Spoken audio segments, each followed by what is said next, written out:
Hey, Web Trades! I wanted to do a video analysis update, really more of a, off the dome kind of thing. I wanted to talk about some of these. Oh, I knew it! Oh, I fucking knew it. I didn't even need to look. Oh my god. Woo! There we go. See, that's what I wanted to do off the dome. Bang! I was looking at this. Okay, never mind. I got a little too off the dome. Let's try to back up. I'm trying to talk about commodities in this video. The problem with commodities and talking about it in a video is that it's very wide. I mean, even this second stock down here, Bitcoin mining, BTCM, is this a commodity play? Even crypto is starting to get, into this commodities, realm, right? Next gen energy, it's all over the place, Some long time ago, some very silly person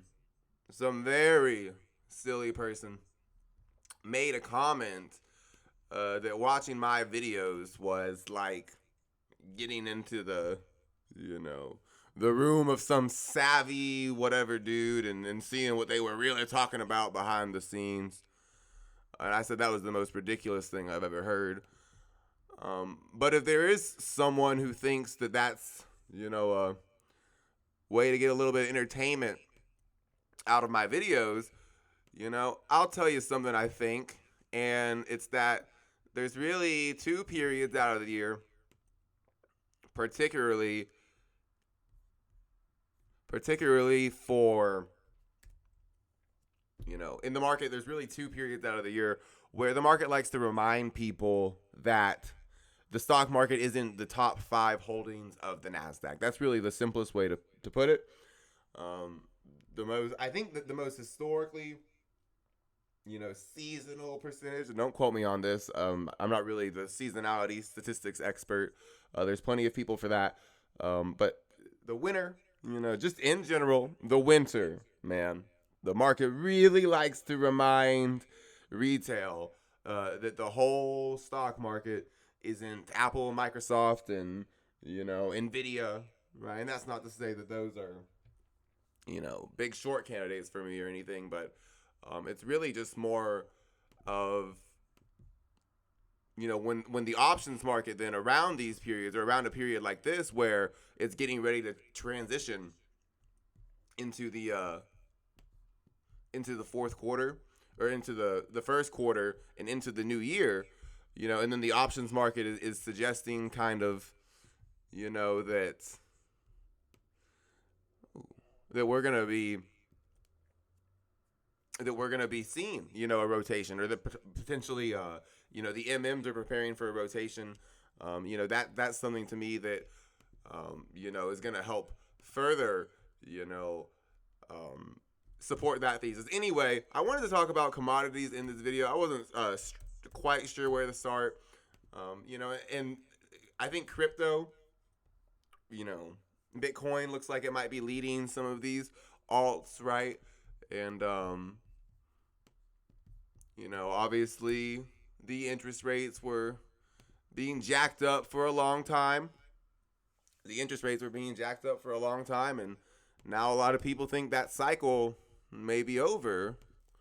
We're going to go, I think the dot plot last time I checked had it going from 5.5 to 3.5%, and, commodities and gold and silver, they've been dead for a little bit, even while we potentially have a period of falling interest rates and, we're entering the winter and we're on the precipice of a major war breaking out in the Middle East.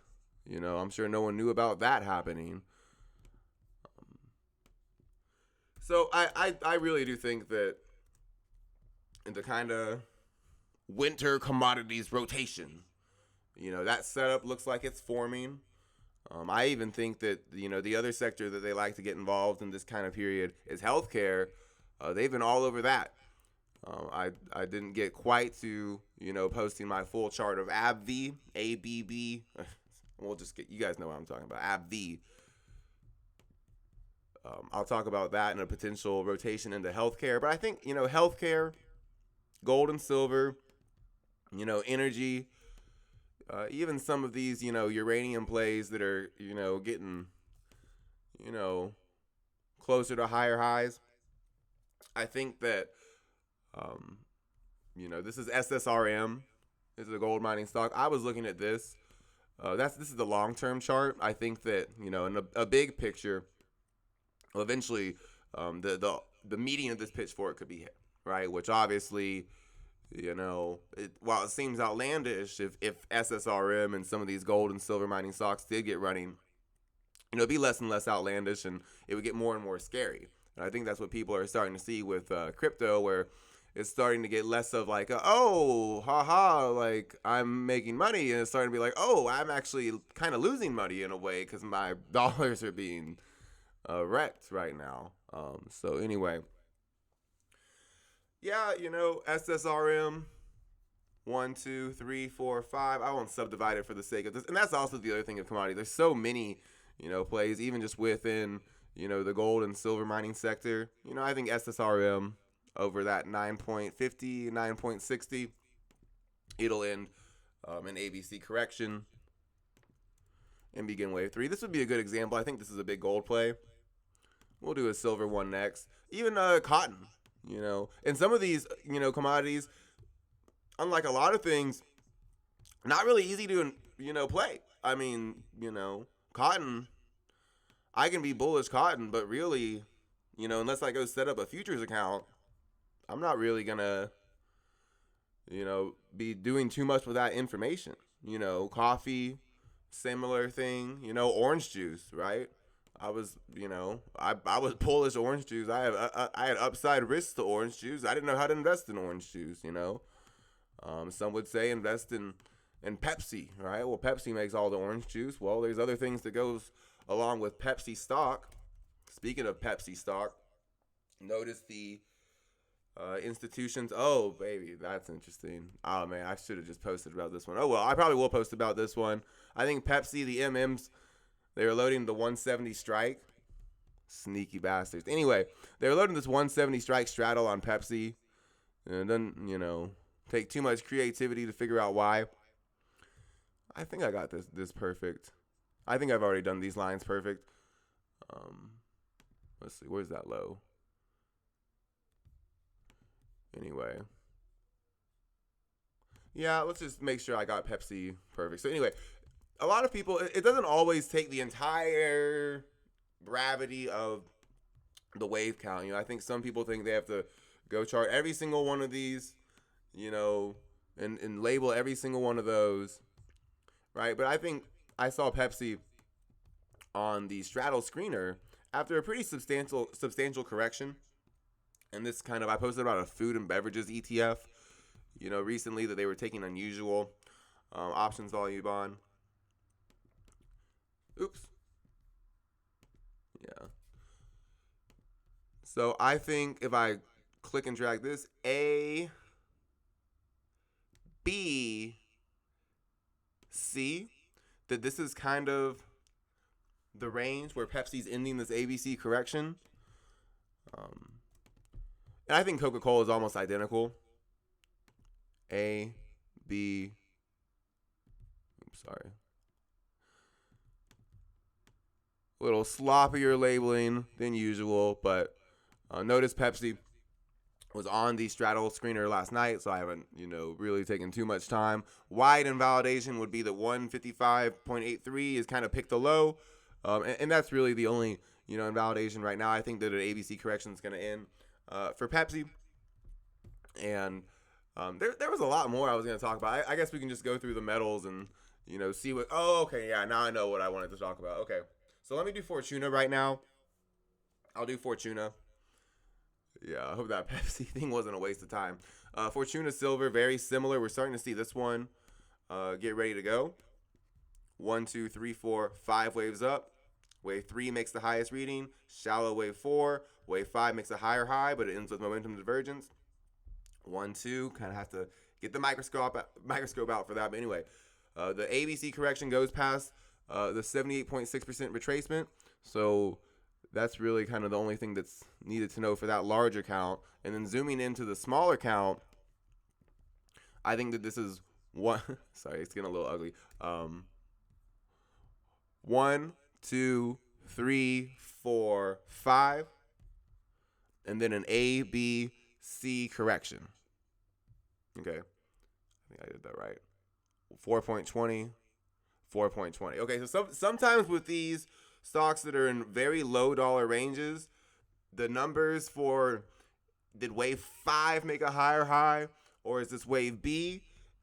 It's not going to be perfect because they will end at the exact same spot. It'll be interesting. 4.20 to 4.20. I promise I didn't plan that. Anyway, but I think the bigger deal, this might not have been the best one. I'll just do silver next. Screw it. And I think really with, Bitcoin, silver, gold, and a lot of these things, it's great to understand what kind of the leveraged kind of high beta ways to play those are. But the spot metal, I think one sin that a lot of people, early on in markets have, they always go for the derivative play. The derivative play on silver, the derivative play on gold, the derivative play on Bitcoin. And what I learned kind of early on is like, yeah, the derivative play, that's great for harvesting beta. If there's a big correction, and sometimes the best derivative play is going to be better than the spot. But I think most of the time people, me personally, like, after a while they learn it's best to get in spot first and then derivatives later. Anyway, some of these. I was going to talk about silver, SLV. I actually didn't know what I really wanted to talk about, and we'll get into that. We're going to get into more things that are kind of blending commodities with growth. Yeah, so this is what I have for silver right now. There's probably, I actually think this is the best way to count it. So this is the long-term chart of silver. I think it's important. This SLV ETF, wave 1, an ABC correction, wave 2. Now another 1 and another 2. And yes, like DJ Khaled, another 1 and another 2. Right now, SLV above 18.38. It has the chance to enter wave 3 of wave 3. I think that for a lot of these, silver especially, it's important to understand. I'll just move this line right here. It's important to understand that silver could be counted like this, where... And it's kind of like that math principle where two wave theorists, if they're doing it right and they're following the same rules, they don't have to have the exact same labeling. Someone can have something as an expanded flat, something can have something as a wave 5 of a, expanding diagonal, or, a wave 4 of a triangle. It's, but really, if everyone's doing the right thing, typically the conclusions come to pretty similar, And in the ones who, I don't know, maybe I'm getting like a little judgy here or something, but I think the biggest mistake people make with Elliott Wave, and I've said this for a long time, they just stare at the S&P 500. I mean, and so many counts have been just blowing out the wave B expanded flat for a while. Doesn't mean, it's time to take that silly. But yeah, this is also another way to look at silver. Very similar thing. Over 18.97. It's a little tighter than 18.38. Silver entering wave 3 of wave 3 can go from a profitable thing to a scary thing, because that wave 3 target, even that would be a pretty conservative wave 3 target. Maybe a little more aggressive one, or maybe a more realistic one. We could see the next time silver's up at wave 3, it could be all the way up here at all-time high. And at this point, silver doing that classic wave 4. Well, I mean, they're just setting this up right here. I mean, I think, I hate to be a douche, but I think we're seeing this.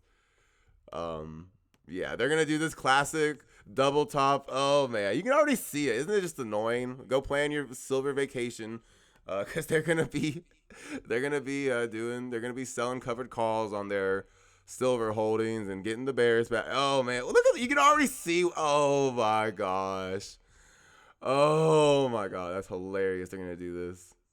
Look at this, man. Really, the silver bulls. God damn it, that's funny.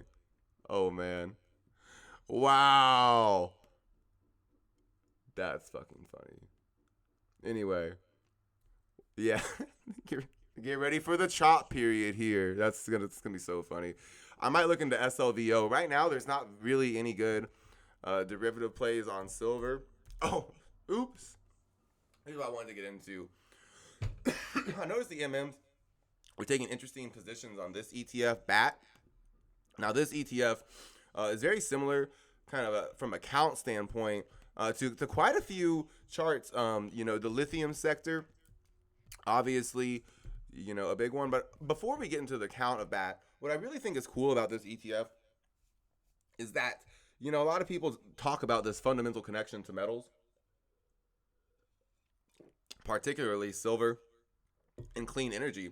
But this ETF, if we look down here, well, bar chart's got all these NAs, but it's really well split out between basically half of these, holdings are things that most investors would highly associate with the metal mining sector, right? BHP, Billiton, and Glencore, right? Those are mining rocks, right? But then, Li Auto, Tesla, some of these other holdings, they're much more associated with the classical way of clean energy, and it's really kind of nicely spread out. And so, anyway, the whole reason I bring that up is because, when people talk about correlation analysis, I think the best form of correlation analysis by far, and to be honest, it isn't even close, is based on ETF top holdings. When there's a leader in an ETF, it's leading the wave count, kind of hinting at what the answer is going to be. And the bulls and bears are still debating. But the ETF and, most of its top holdings, they're still kind of down here, and a leader is kind of run off. And, then another one comes. So now there's two leaders in this sector running off towards this high, and everyone's still kind of wondering, hey, like, what's really going on here? That's kind of one of my favorite follow the leader setups. I know that, that's, people will say, oh, he's Nostradamus now, but if software, big tech, that's really been the, that's been the best setup for a long time, is when there's a big correction in software and big tech, and there's a leader for QQQ, and there's a leader for IGV. And then looking at the other, heavyweights in those sectors and seeing if they have a similar count and, play and follow the leader. It's, people don't like it, right? It's too simple. I was thinking about a lot of these, some of these stocks I was looking at today. I was just like, damn, that's a good juicy setup. But, I think a lot of people would look at that and be like, that's too simple. Maybe they call it weakness, right? That's the other thing. But I think some of these they're just too simple for people. We'll get into some of those. I'll keep this one blue. Love that little electric blue color. But this is BATT. If I haven't said the ETF, I think that this is just getting juicy right here. And, what's interesting is that it's so weird because most of the time, right, healthcare, I get it. Healthcare is a flight to safety, which is dumb, right? Healthcare is the best business industry, probably. I mean, from a competitive advantage standpoint, I mean, healthcare has got a lot of strengths in America, right? So saying that that massive industry with all these big advantages, is a flight to safety. I always thought that was just a dumb thing to say to keep retail out of the best healthcare stocks, But now, they're getting the metals involved, and I'm wondering, like, okay, so a flight to safety, is now going to include clean energy, is now going to include small caps. And I think what's more likely, someone asked yesterday if I thought the market was going to crash hard. I told them no, but I think more of a likely and more profitable scenario is saying that the market might rotate hard. And that might not, they're going to call it a flight to safety in the media.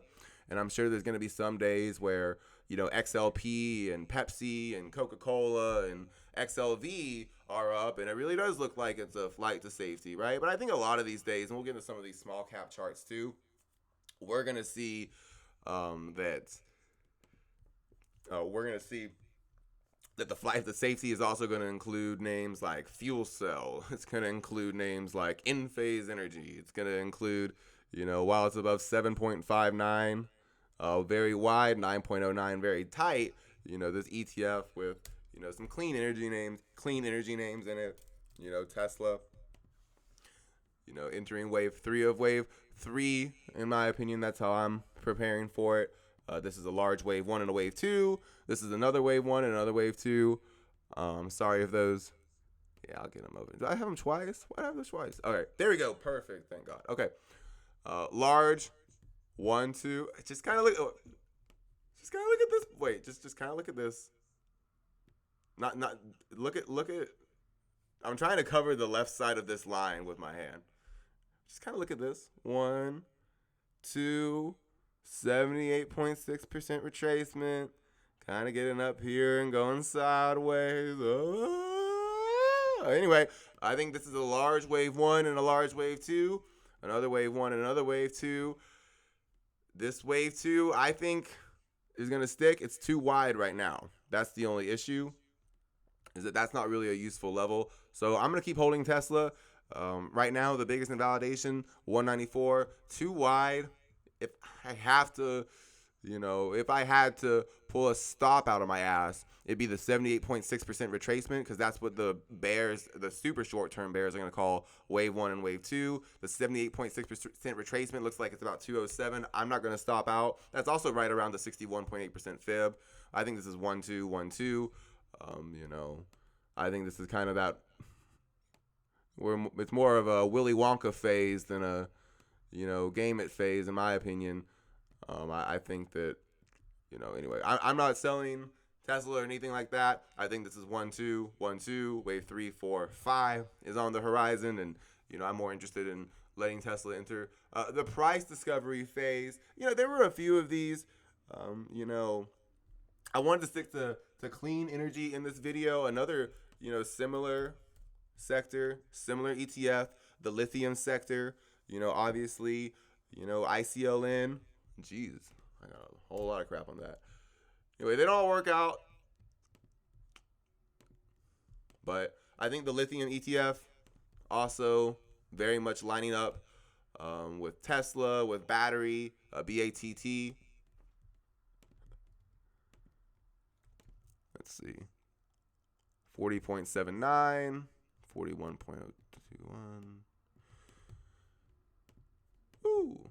What are the other commodities? Oh. Yeah, okay, so I'll do Nike. Nike also in the staples. Yeah, see, and so now some of these, they can get very clever. I mean, remember, Starbucks and, Amazon and Target and Home Depot, they were down for a long time. And really those names and, XL Disco, which one is that? XLY. They should call that XLD, XL Disco. Anyway, that'd be cool. Disco. Don't mess with the Zohan. I have a piranha in my ass. That movie's so good. That's the greatest introduction to a movie ever, is Don't Mess with the Zohan. That's good, man. Best movie introductions of all time. Number 1, Don't Mess with the Zohan. Number 2, The Dark Knight. Number 3, it's The Dark Knight Rises, my bad. That made me forget number 3. Oh, number 3 was pretty easy. The Matrix. I love The Matrix opening scene. Anyway.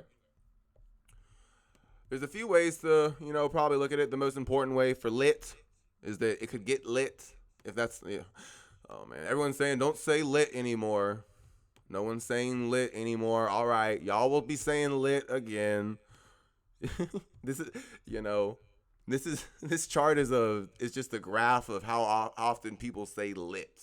All right, lit was cool, then it became lame, then it became cool. Then it became lame. Saying lit is about to be cool again. I'm not jumping off the bandwagon. I'm not letting go of lit. It's coming back, baby. No.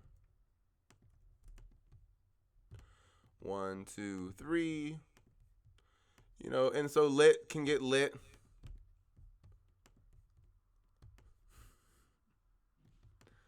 Yeah, and I can date myself a little more. Commodities. Oh, Nike. Right? So some of these, I think that a lot of people, they have this classic thing. At the end of the year, Oh, damn it, Nike, you look good. Oh, man. Woo! Let's go. Look at that. Woo. I didn't even say anything. I mean, really? I think the analysis is pretty damn clear. Sometimes you just gotta let the bird fly. Anyway, that's Nike. Oh, energy. So some of these energies, I know. I just thought about the Schlum burger. Okay, so everyone's got this habit of, at the end of the year, they look at the big tech stocks that are up a lot, and they're like, oh, we have to, we got to crash now, whatever.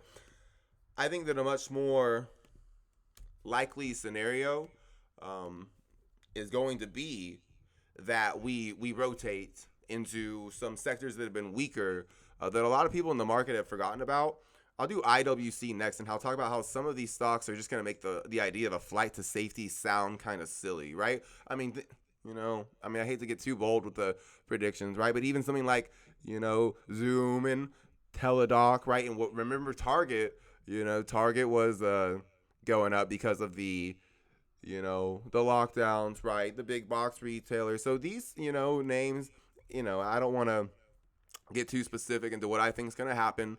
But Schlumberger right here, this is one that the institutions have been buying straddles and strangles on. And obviously, yes, that does mean they could be buying straddles to make $1 trillion if the oil market crashes. That's absolutely true. And, to me, honestly, I'm an American citizen. I have bills just like everyone else. And if oil explodes, if oil goes to, oblivion, then obviously that's going to make my expenses, more, right? My expenses are going to be a lot more, just every month, right? So that's going to decrease the purchasing power of my dollar. So, really, when I invest in oil, in some of these energy plays that I know are so directly, tied to the price of my food, I don't really, I honestly don't hedge, because that they are the hedge. Oil, I want oil, but what I bought, honestly, I bought something recently where I'm basically paying $8 of time value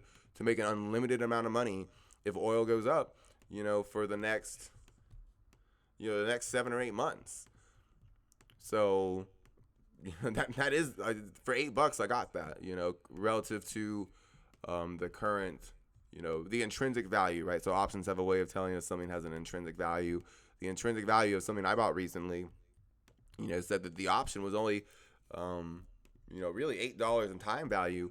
And so I'm getting all this upside exposure to oil, which is going to make my expenses, and even by like a wide factor. I mean, think about what happened in the first half of 2022. I'm not saying it's all going to play out perfectly, exactly like that, or that it's going to be a dialogue to, or analog to 2020, or analog to 20. What was that one year where they had a flash crash in January? Anyway, I'm not saying it's going to be a perfect analog to any of these. I can actually probably guarantee it won't. 2024 is going to be its own thing, but if oil does rip, something that's always been constant, it's going to make my expenses higher, right? So I don't really hedge downside for oil, and there were a lot of these, there's so many real estate, ones that I could get into. I think extra space storage is going to be, the REIT, just to kind of show. I mean, a lot of real estate, while everyone was talking about Bitcoin, and I was talking about Bitcoin too, a lot of real estate put in a really, really interesting reversal. I mean, that it's a really interesting reversal in real estate, extra space storage now. This is the type of stock I like to lose on. I mean, honestly, something that's all right, man, you lost on extra space storage, 228.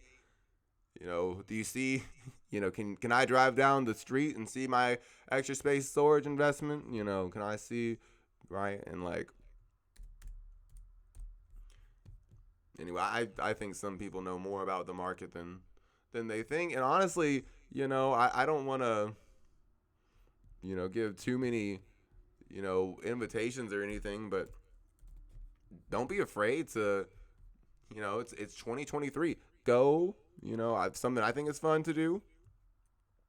Go to Seymour, copy and paste all these financial ratios and put them in the chat GPT and just say analyze these financial ratios for extra space storage like an expert in finance.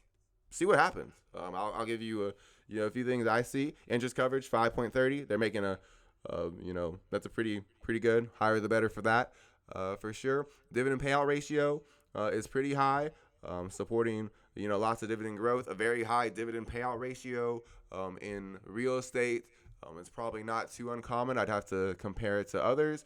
Institutional shareholders, 66%, nothing much there. I think it's interesting that the price to book ratio is 1.82, so it's really not being priced for too much, growth. And then the profit margins, 44%, return on assets, 5%, return on equity, 13%, net margin, 13%. Those are all very good. And so, there's a lot more that goes into fundamental analysis than that.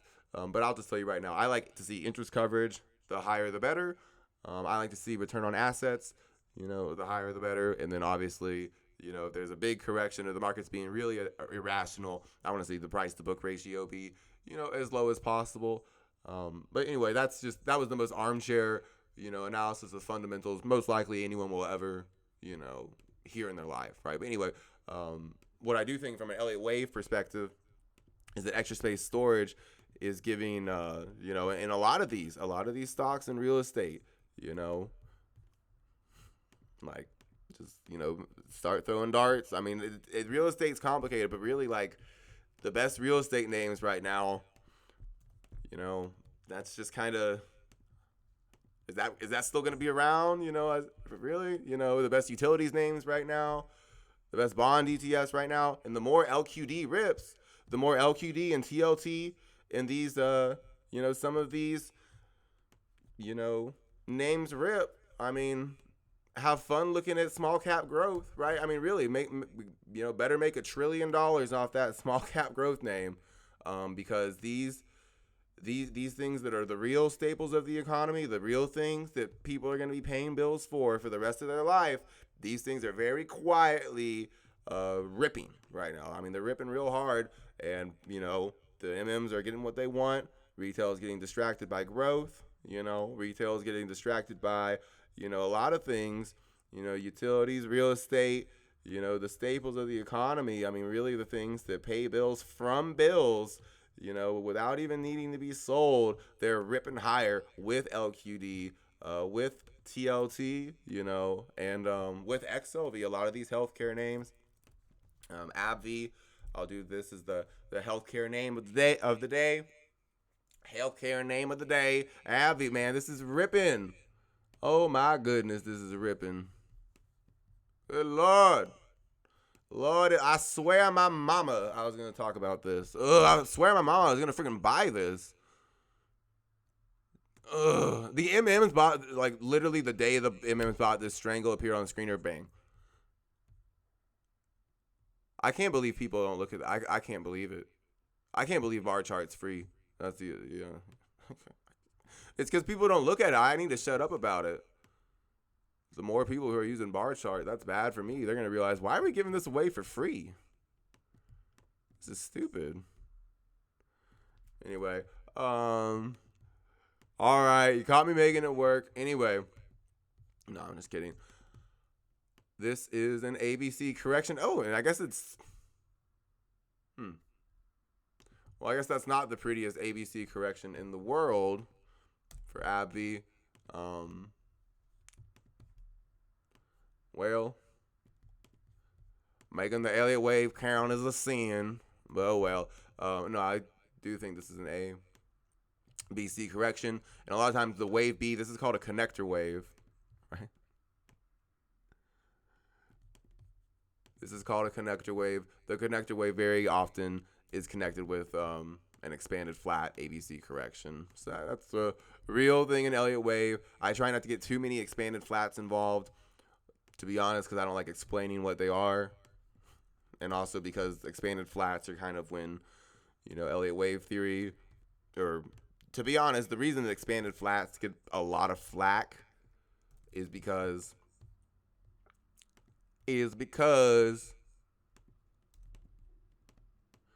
that's what the bears use to just kind of call the double top on everything. And so that's actually where Elliott Wave gets a pretty bad reputation. Bears just using expanded flat counts for everything, calling everything Wave B. Wave B, baby. So AbbVie can enter Wave 3. Where is this low? God dang. God dang, god dang. It was 130.96. 131, so that was the low. Yeah. AbbVie, spent a little time on it, but wanted to get the count here. A, B, C. Looking for this to go higher. Johnson & Johnson, I think is going to be a sister in that sector as well. I was looking at IHI 2. Thinking about posting about that pretty soon. Anyway, that's AbbVie. Just wanted to remind, it may look like a flight to safety, seeing healthcare, seeing some metals, seeing some bond ETF rips, and they're definitely going to call it a flight to safety. But what I actually would like to add is, I wouldn't be surprised if some of these flight to safety names, were things that we don't really consider safety at all. We consider them most of the time to be actually risk on metrics, but because of certain fundamental events, sometimes, the stocks with particular fundamentals, can get a little love. This is IWC, the small cap, ETF, So there's more than 5 stocks in the market. I'm not really interested in selling the Mag 7. I'm definitely not interested in shorting the Mag 7. But, is the market, at least for, a few months, going to try to bluff a rotation, out of the Mag 7? Maybe even stage a rotation for a little bit? Maybe. I'm not betting against the NASDAQ going higher. I still think in the long term, the S&P is heading to 600, and I honestly think it's going to head, there and trudge there. It's just going to do it with a slightly different group than what got it up into the 450s.